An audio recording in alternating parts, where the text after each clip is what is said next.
Good morning, Pa. Happy New Year. And last we left off, after talking extensively about free will and then into the blue manuscript that was lost, the blue tinged manuscript.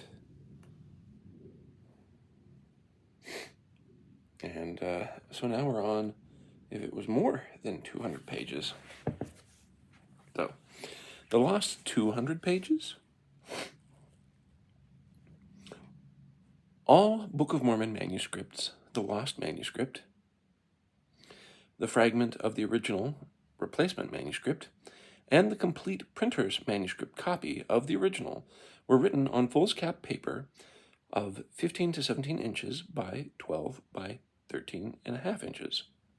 So big sheets of paper.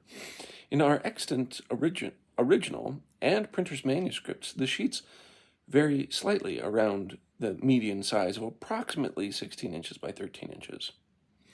These were folded so that one sheet constituted 2 pages. We can thus estimate how much text would have fit into a given number of pages in a lost manuscript using the complete printer's manuscript. A single page from the printer's manuscript compared to the printed page in modern Latter-day Saint edition generally produces between 1 and 1.25 typeset pages, averaging about 1.15 printed pages per manuscript page. Using this ratio, 116 pages of manuscript would correspond to something around 133 printed pages, whereas 200 pages of manuscript would correspond to 230 printed pages, and so on. That the lost manuscript exceeded the traditional count was affirmed by Martin Harris's brother, Emmer Harris, on April 6, 1856. Emmer, an early pioneer, spoke at a Utah Stake Conference in Provo on the rise of the church and coming forth of the Book of Mormon. There, Emmer told his audience that his brother had scribed for near 200 pages of the initial Book of Mormon manuscript before it was lost. By this time, the 116-page number was already quite well established in Latter-day Saint minds, having appeared in both the preface of each of the initial 5,000 copies of the Book of Mormon and in the serialized history of the Church in the Times and Seasons. See History of the Church for that reference. As an 1830 convert and early 1830s missionary serving with his brother Martin, Emmer had possessed his own copy of that first edition and distributed many others. In fact, by 1856, the term 116 pages had been so entrenched, the clerk taking minutes of Emmer's address subsequently inserted the subject header 116p at the top of the page, even though Emmer had contradicted that number in his actual sermon. You can see the general minutes of April 6, 1856 of the Provo, Utah Central Stake for that reference. Emmer's variance from this number would thus be knowing and deliberate, a variance indicating that he believed he had more accurate information on the lost manuscript's length than that reported in the first edition preface. And Emmer had privileged access to information through his brother, who intimately knew the physical details of the lost manuscript, and knew them even better than Joseph Smith. While it was Joseph who dictated the translation of the golden plates by looking at his translation instrument, it was Martin who handled the manuscript pages, transcribing the translation onto them over a period of some 2 months. Following this work, Martin borrowed the manuscript, which he, unlike Joseph, was able to read at his leisure and share with his family and friends. Footnote 25. This is a big one. Joseph Smith undoubtedly received financial support from Martin for his family's immediate needs, while Martin boarded with the Smiths during his scribal tenure in April to June 1828. But taking time away from planting in the spring meant that Joseph would have lower yields at harvest time. He would therefore have needed to rely on the continuing assistance during and after the following fall. But when the manuscript loss brought the work to a halt, Martin no longer had incentive to contribute a project that appeared to have fizzled out. That Joseph took considerable time away from his farming in the spring of 1828 is suggested both by his progress on the translation during that time and by his destitution after the following harvest season. Joseph's material needs in early 1829 were such that around the first of the winter in 1828, he and Emma journeyed to see Joseph Knight for assistance. In February, his father and brother Samuel made about an 8-day round-trip journey through the New York winter to bring him provisions. In late March 1829, Knight gave him money for provisions and writing paper. In early April, Oliver Cowdery brought down funds from his school-teaching job to help Joseph avoid eviction. And in late April 1829, Joseph and Oliver sought further provisions from Knight. An unusually urgent need for money and food might also explain why Joseph slaughtered farm animals for meat in September while his neighbors waited till November. And Joseph later recalled that he and Emma had become reduced in property prior to Cowdery's arrival. If Joseph's lack of provisions in the winter is indicative of the time he had invested in farming the previous planting season, he had spent that season largely engaged in pursuits he placed as even higher priorities, chief among which was surely the translation. For Joseph and Emma's property following his extended translation work with Martin Harris, see Mark Lyman Staker and Robin Scott Jensen. David Hale's Store Ledger, New Details about Joseph and Emma Smith and the Hale Family in the Book of Mormon. Wow. Yeah, so Joseph didn't have time to sit and read. He just, dude, Joseph had a very hard life during this time, but I'm grateful there were people who helped him.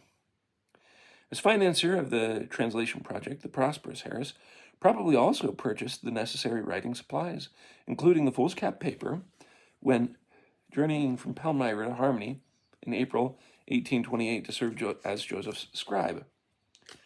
Footnote 26. That Harris purchased paper for an early translation effort is also suggested by the description given by Martin Harris's associate, Gladden Bishop, and supported by Harris of the initial manuscript as written on lined paper of a bluish cast, which suggests the paper was fancy and expensive rather than typical.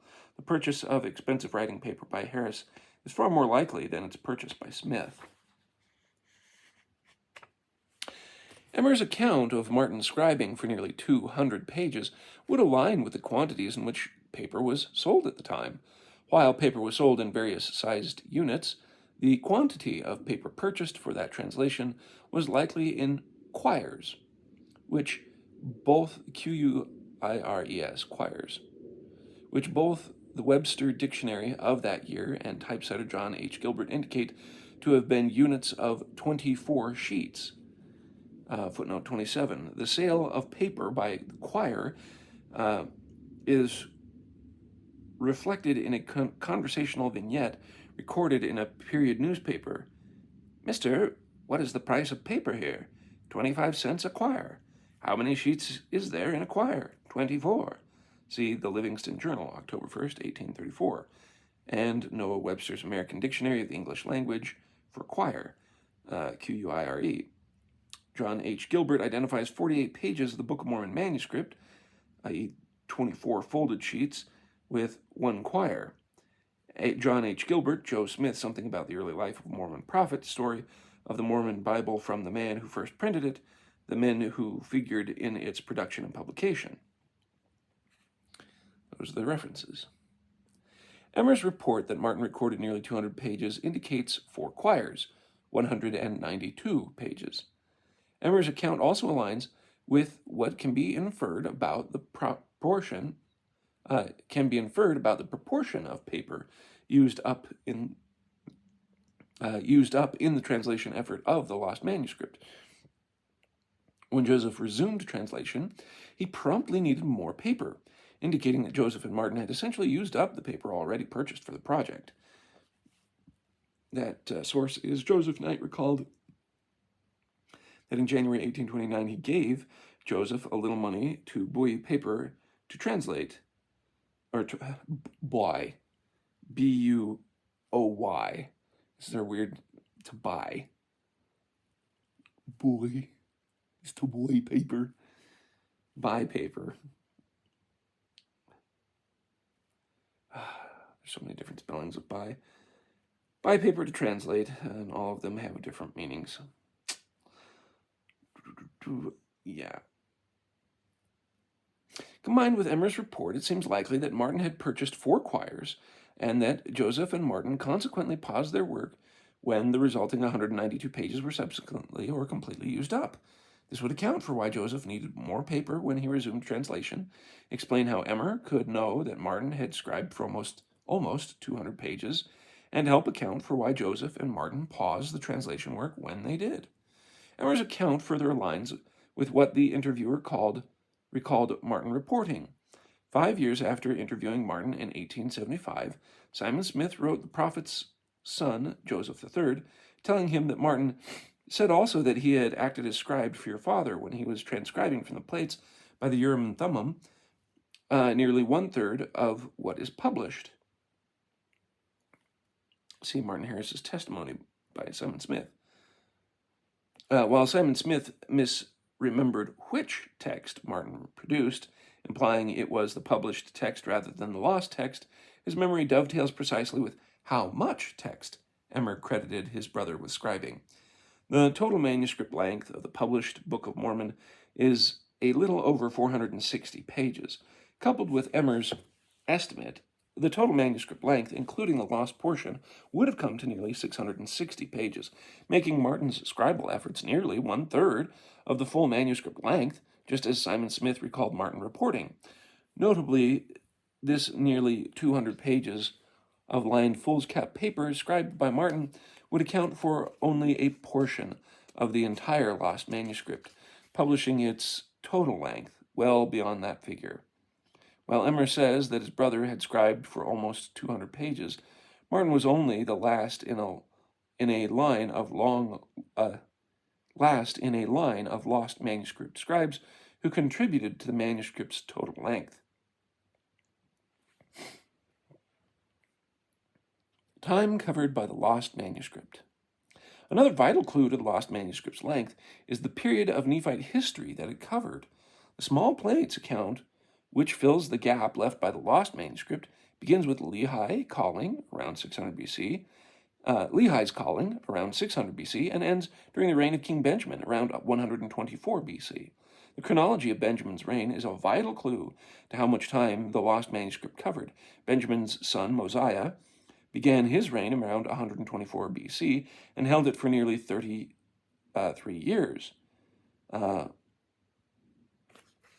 Footnote says Mosiah's reign of 33 years is given in Mosiah 29:46. Chronology for the King Benjamin can be estimated from the Book of Mormon's published text. My estimate of 124 BC follows estimates by the Encyclopedia of Mormonism and the Scripture Committee of the Church of Jesus Christ of Latter-day Saints, John P. Pratt. See Book of Mormon chronology, and also the Book of Mormon from the Church of Jesus Christ. If we assume that Benjamin reigned for a similar period of time, he would have taken the place of his father Mosiah, around 157 BC. So he's talking about Mosiah II and Mosiah I. He has subtext notes, which is cool to distinguish them. But so he's talking about Mosiah II, beginning the reign around 124 BC. But if we assume Benjamin reigned for a similar period of time, he would have taken the place of his father, Mosiah I, around 157 BC. The lost manuscript ended somewhere in the middle of Benjamin's reign, with the original first 2 chapters of the Book of Mosiah, when Joseph resumed his translation. He continued where he left off, picking up at the start of what was then numbered Book of Mosiah, chapter 3.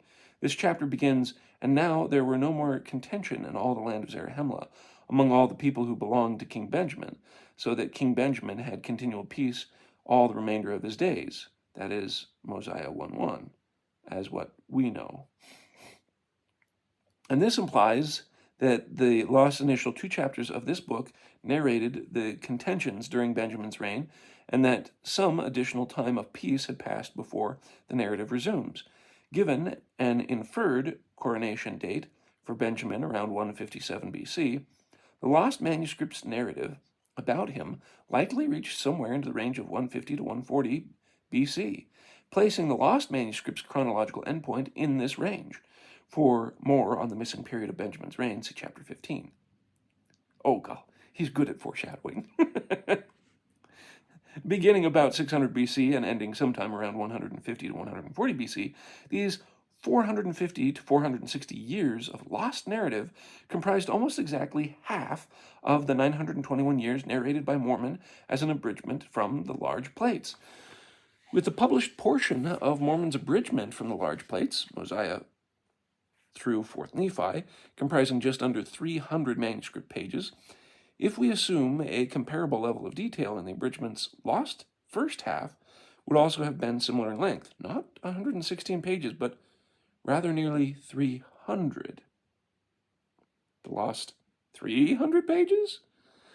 This estimate of 300 pages is complicated by both the prophet Mormon's focus on the coming of Christ to the Nephites, devoting scores of pages to events of a single week, and his including only a few pages about the utopian, uneventful 3 centuries that follow. We can thus probably better estimate the average number of pages Mormon wrote per decade in the lost manuscript by basing our estimate on Mormon's earlier abridgment before the coming of Christ. For example, when Mormon continued his narration of the Book of Mosiah after the lost manuscript, he covered about 33 years in 28 manuscript pages, for an average of about 8.5 pages per decade. If Mormon gave the same degree of detail before the point where the lost manuscript ended that he did immediately after it ended, his writing would about the previous 4.5 centuries in the lost manuscript would have comprised about 382 pages. A couple of footnotes here.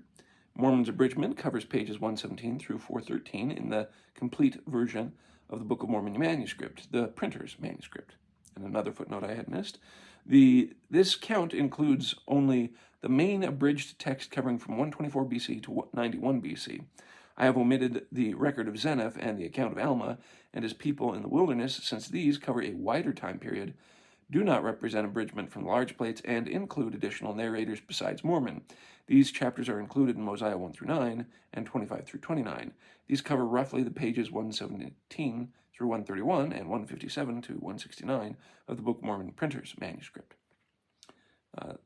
That was for talking about, how many pages per decade. And so he's like, I didn't include those subsections in making that estimation. If, on the other hand, the lost manuscript was only 116 pages, then Mormon would have written an average of only 2.6 pages per decade over the first 4.5 centuries of Nephite history. For this to be the case, Mormon would have needed more than triple the amount of space he was giving per decade between the lost manuscript and the subsequent part of the Book of Mosiah. Given no obvious reason for Mormon to drastically change the degree of coverage he gave to events as he moved from the middle of Benjamin's reign to the latter part of Benjamin's reign and the reign of Mosiah II, it is reasonable to assume a fair level of consistency between how much he wrote in the lost manuscript and how much he wrote in the available portion of the Book of Mosiah. The manuscript's length via the time spent translating it. Another reason to believe that the lost manuscript was considerably longer than 116 pages is the time required to produce the manuscript. Various accounts have been given of the production time and work done by Joseph Smith scribes, including dates given by Joseph for Martin's scribal work. Martin Harris's scribal tenure.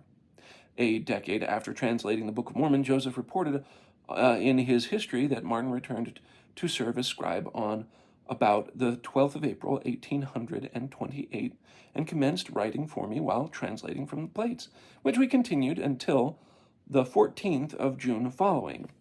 That comes from Joseph Smith's history. This would have provided a 64-day window for their work together, allowing for both working and resting days.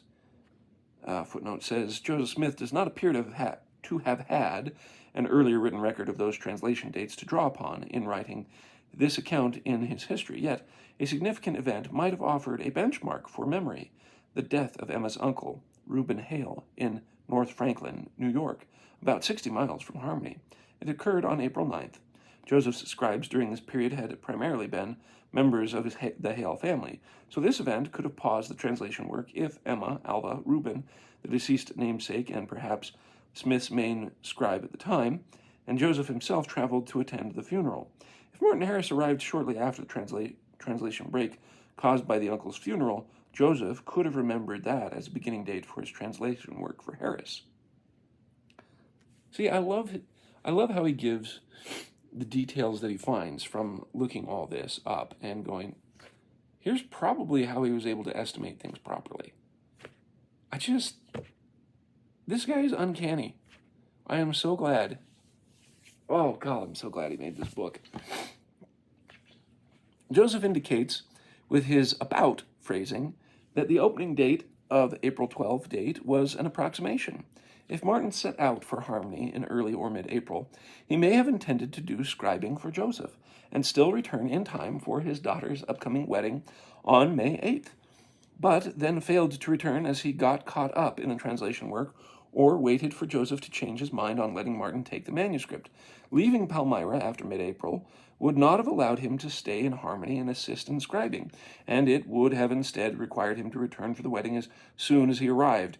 A mid-April timing for Martin's journey to the Harmony is further supported by the fact that Martin was leaving his farm in Palmyra early in the planting season, when his time would have been at a premium. Even with traveling by stagecoach, the quickest mode of transportation and the most likely one for a wealthy man, the journey was 4 days each way. The 8-day round trip was costly to his work, so his time investment likely would have necessitated him doing substantive scribing in order to make the journey worthwhile. Thus, if he anticipated at least 8 days of translation work in return for his 8-day investment of travel before returning in time for the wedding, Martin would have needed to leave Palmyra no later than April 18th, placing him in Harmony around April 22nd, 10 days after the date recalled by Joseph Smith. It seems unlikely that a pragmatic Martin would have left Palmyra after this date, and far more likely he would have left still earlier as soon as he could arrange his affairs in Palmyra. He likely left Palmyra in time to be there in mid-April, to allow as much time as possible to work with Joseph. Joseph was less tentative about when his work with Martin ended and specifically cited June 14th. His precision here is likely due to the birth and death of Joseph and Emma's son Alvin on the next day. See Alvin Smith's gravestone, which is June 15th. June 15th. As Emma's labor and delivery loomed, a pause in the work was inevitable, and if Joseph and Martin were about out of paper, then the pause in their work was timely. Footnote says additional paper would not have been difficult to obtain from local merchants, but high-quality paper might have been, and the need to acquire more paper would have provided a natural pausing point for the work.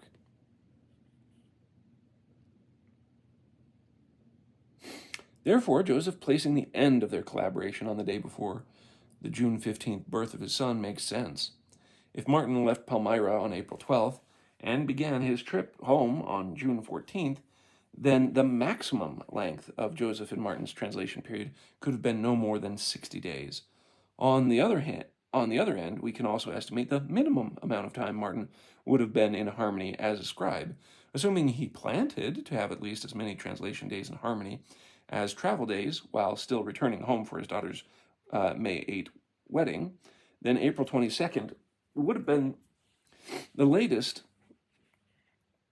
he would have arrived in Harmony, with Joseph benchmarking the conclusion of the Lost Manuscripts translation the day before his son's birth.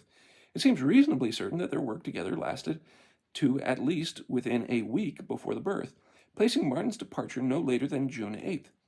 These limiters would give Joseph and Martin a minimum window of 47 days together. To account for any overlooked factors, we could even adjust that down to an even 6 weeks, or 42 days, a full 1/3 shorter than the time range reported by Joseph himself. Joseph Smith's translation rate.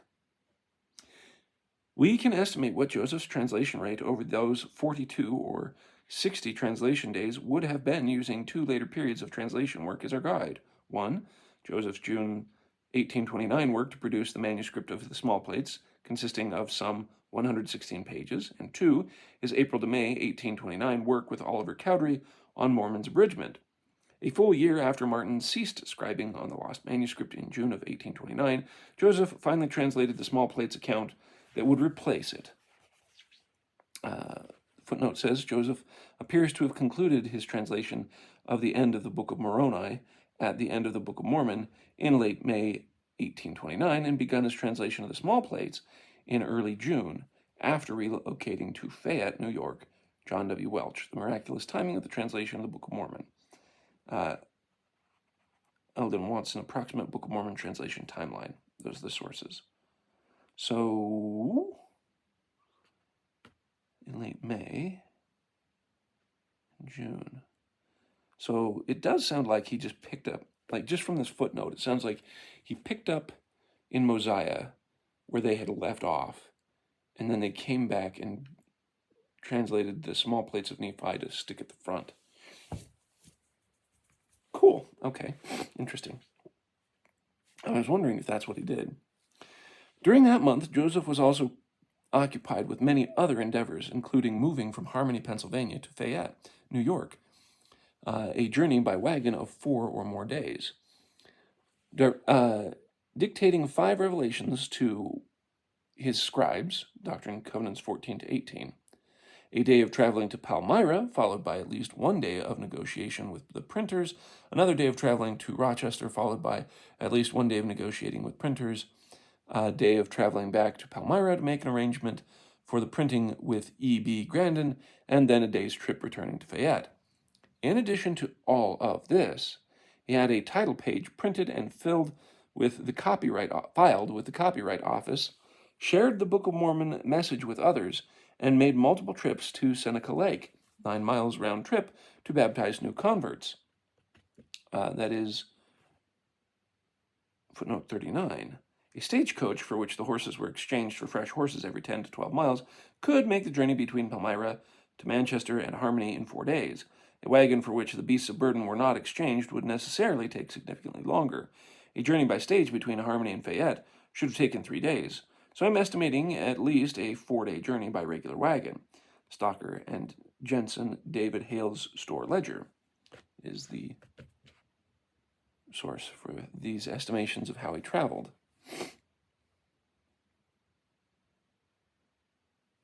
Not surprisingly, Joseph later noted that his translation efforts during this period were intermittent. Quote, "Meantime, we continued to translate at intervals, when not necessitated to attend to the numerous inquirers that now began to visit us, some for the sake of the finding of the truth, others for the purpose of putting hard questions and trying to confound us. Among the latter class were several learned priests who generally came for the purpose of disputation." Unquote. That comes from Joseph Smith History. Making allowance for travel and printing preparations and other considerations, Joseph did not have to deal with while producing the lost manuscript. The number of days available to him for translation work would have been reduced by at least a dozen, leaving no more than 18 days on which Smith could have translated. In that time, or less, he was able to produce 116 pages of the small plates translation rate at about 6.5 pages per day. While a complete page count of the original manuscript cannot be made due to water damage, a visible page number on the extant fragmentary pages of that manuscript shows that the small plates account in the original manuscript was 3 or 4 pages longer than that of the printer's manuscript. Brent Metcalf, The Priority of Mosiah, is the source for that. If we use comparable rate of translation for both the replacement pages and the lost pages, then Joseph Smith's work with Martin Harris during a minimum of 6 weeks of work would have produced the manuscript of about 270 pages. And this figure omits all pages Smith had already translated with the assistance of his 4 previous scribes, again suggesting a total of manuscript size of around 300 pages or more. An even better estimate of Joseph's translation rate can be made from his efforts in April to May of 1829, following his return to translating after a 9-month hiatus, following the loss of the earlier manuscript. During this time, there were fewer interruptions than he would have had in June, making this our best indicator of Joseph Smith's translation pace.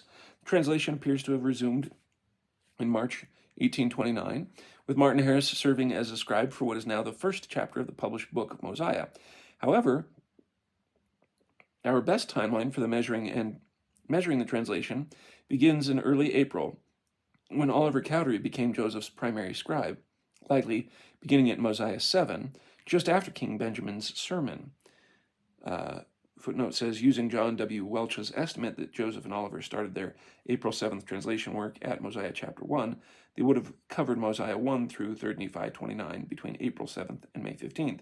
In my analysis, I'm using a slightly more conservative translation rate estimate based on Dan Vogel's argument that Joseph and Oliver began at Moses chapter 7. See Welch's The Miraculous Timing, and Dan Vogel's Joseph Smith, The Making of a Prophet. Cool, okay. And for this period, we have two clear dates matching text to calculate a translation rate. According to Joseph, he and Oliver began translation work together on April 7th. In addition, Oliver provides a concluding benchmark, noting that by May 15th, they had translated the Savior's ministry to the Nephites, which ends at 3rd Nephi 29. See Oliver Cowdery's left Kirtland on the 16th for that reference. Thus, over a 39-day period between April 7th and May 15th, Joseph and Oliver translated from about Mosiah 7 through about 3rd Nephi 29, just over 282 manuscript pages at the rate of about 7.23 pages per day. If Joseph and Martin worked at a rate comparable on the lost manuscript to that of Joseph and Oliver, then in 42 days, they could have produced about 303 manuscript pages. This, of course, would have been on top of whatever Joseph produced with his previous scribes, again suggesting the lost manuscript was over 300 pages. Of course, it could be that Joseph's early translation rate was lower than his later translation rate. As the prophet gained experience translating, his scribes gained experience with taking dictation. They probably became more efficient in their respective tasks. However, by the time Martin had become a scribe, Joseph had already garnered translation experience with 4 others. Furthermore, the halt in the translation work after the manuscript loss would have offered Joseph hardly any additional translation experience between Martin and Oliver, making a substantial increase in the translation pace between Martin and Oliver unlikely. Footnote says the only translation work between June 1828 and April 29 attested to in the contemporaneous sources is the few pages Smith was to translate in March of 1829 before stopping for a season. See Doctrine and Covenants 530. Positing that Joseph and Martin produced just 116 pages during their 6-week scribal tenure in the initial manuscript would also require positing that Joseph promptly and inexplicably tripled or even quadrupled his translation rate when he resumed the translation. See Personal Communication from Dan Vogel, January 8th, 2015.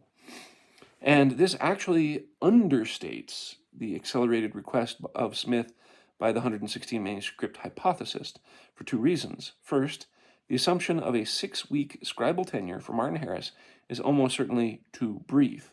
And second, the calculated tripling or quadrupling of the rates assumes wrongly that Martin produced all 116 pages, rather than being the manuscript's 5th scribe.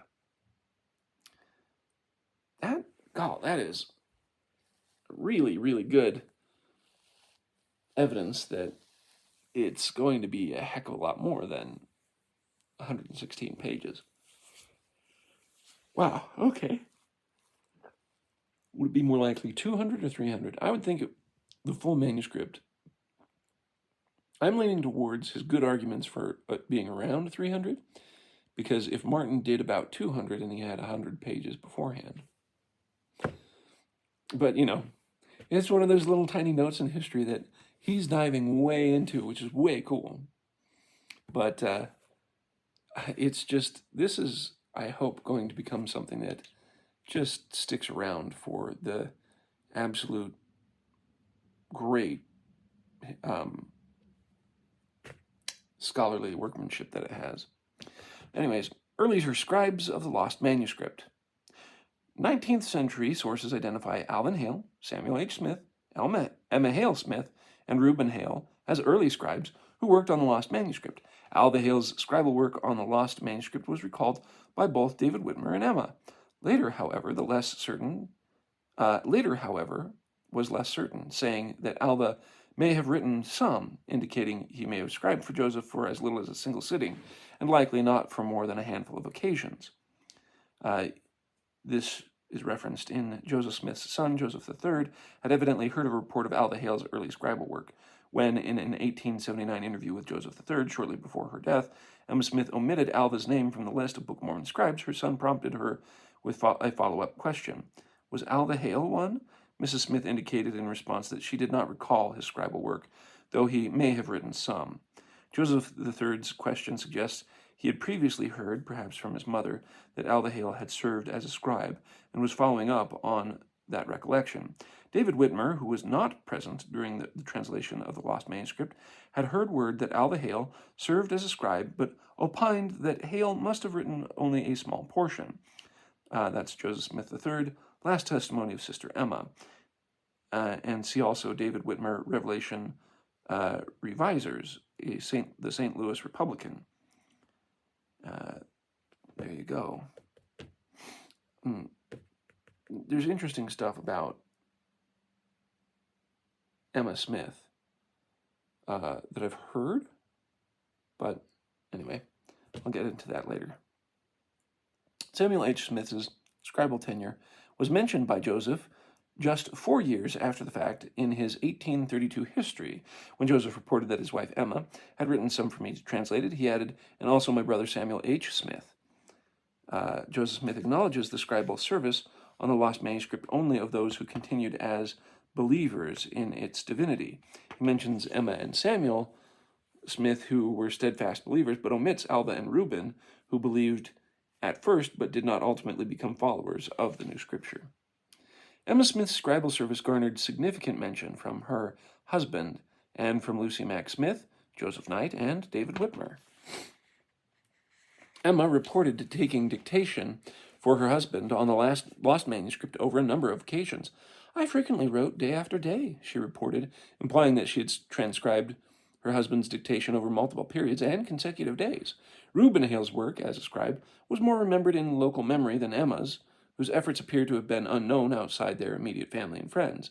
His scribal service is described by Harmony residents Joseph F. McCune and Samuel Brush, in addition to garnering mentions from Emma and Joseph Knight. Brush recalled having found Reuben often engaged in scribal work on the translation when he called to see him. Reuben's scribal work, like Emma's, appeared to have been frequent, given the sources that indicate Emma Hale Smith and Reuben Hale scribed frequently for Joseph over a period of weeks. Their scribal outpour theoretically could have rivaled Harris's output over his more than 6 weeks of work. The various lines of evidence we have explored have all produced similar outcomes. When we consider the amount of time covered by the lost manuscript, we find that Mormon's abridgment for that period should have totaled 282 to 390 pages. When we consider the time spent translating the lost manuscript, we find that Joseph's translation output should have totaled well over 300 pages. When we consider the insider reports, which have Martin alone scribing for near 200 pages, after 4 other scribes had done their part, we again arrive at a manuscript that could readily total over 300 pages. None of our lines of evidence point to a manuscript of only 116 pages. Instead, they all point to something well beyond that figure. The historical record offers plenty of uncertainties, and we encounter one here. We do not know the length of the lost Book of Mormon manuscript, and are thus left to infer it. Rather than engage the admittedly messy process of drawing inferences from the surviving traces of the past, some may prefer the certainty of relying on a stated figure, even if that figure is problematic. Doing so will not make the questions on this issue disappear. If we accept the traditional page count for the lost manuscript of 116, then we need to account for why, right at the break between the Book of Mormon's lost text and its available text.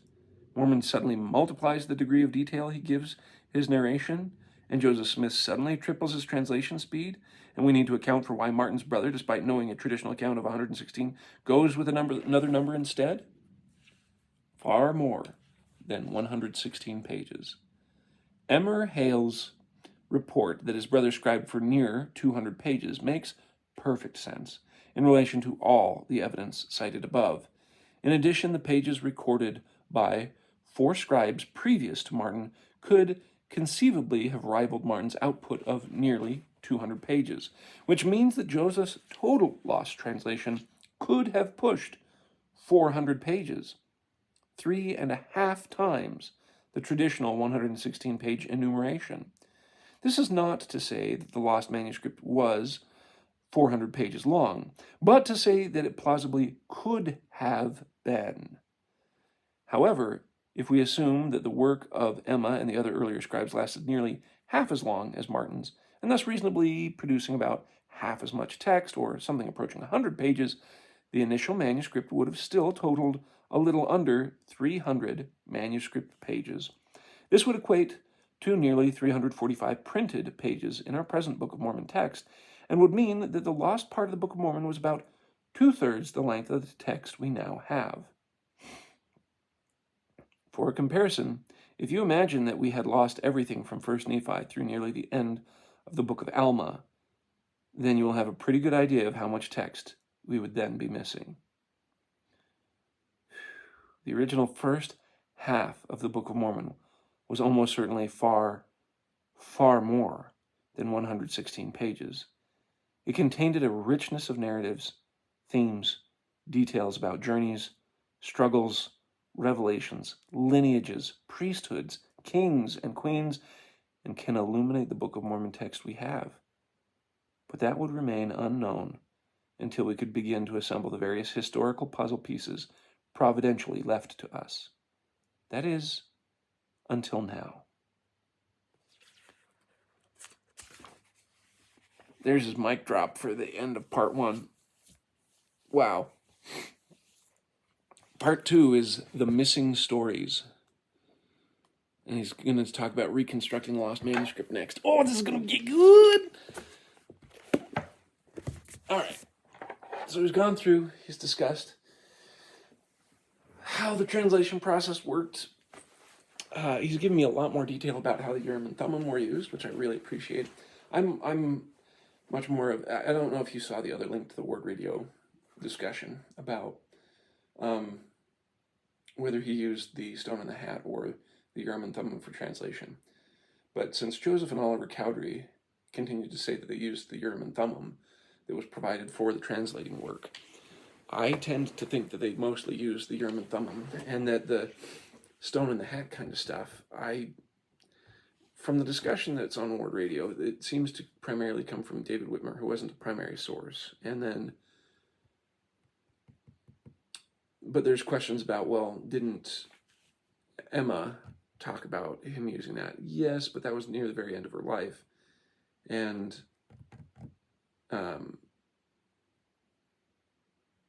also, Emma wasn't one of the people who, like Oliver Cowdery and Joseph Smith both were actual translators.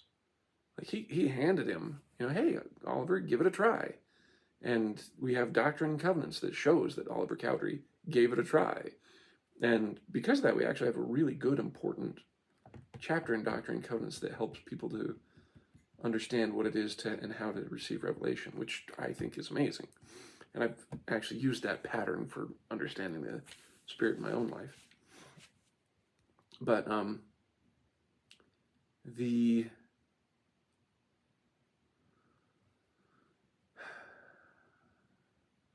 to me, I wonder, I don't see why he should have need to use that Stone in the Hat kind of stuff. I wouldn't be surprised if he used that kind of thing for different stuff, but just my opinion is that it doesn't matter whether he used one way or the other, but I very much lean towards the idea that the Urim and Thummim was prepared for the translation work. Joseph and Oliver said that they used the Urim and Thummim for translation in their efforts. So I get that other people are saying that it was this other stuff, but, it was Joseph and Oliver who did the work. So I'm going to sit there and go with him. But the description that Don Bradley was able to find and reconstruct about how you had the sheet, you had the spectacles open, you had him putting his finger through the text and then seeing the translation. That was cool. Followed by which, going through who could have taken the lost pages, and now he's gone through, well, it's not really 116 pages, it's much more likely near 300. I think that's actually a very reasonable estimation. I mean, it could be pushing 400, like he said, and he supports a lot of stuff, but it's nearly 300 is a very, I'm on board. He's convinced me. But of course, again, these are details that are cool and interesting, and I think the only time that they would be specifically useful is if people specifically start arguing against how the Book of Mormon was made. I think there's not many people who would want to go into that kind of argument. But if someone were trying to go into that kind of argument, this is probably the good source for saying, here's really how it probably is. So you saying that, this is all, numbers are all over the place. It's like, okay, well, here's the reason why it comes up. Here's the history behind it. So for saying that it was actually the lost about 300 pages, and it took 116 pages of doubly abridged stuff to replace the basics of what was lost, makes sense. I mean, wow. Just wow. That is condensed. I cannot wait for him. I can't wait for this next section to go into the recreating the stories, because that will be cool. Anyways, love you lots. I hope you enjoy your new year. I'll probably be seeing you in a few minutes, so we'll see you.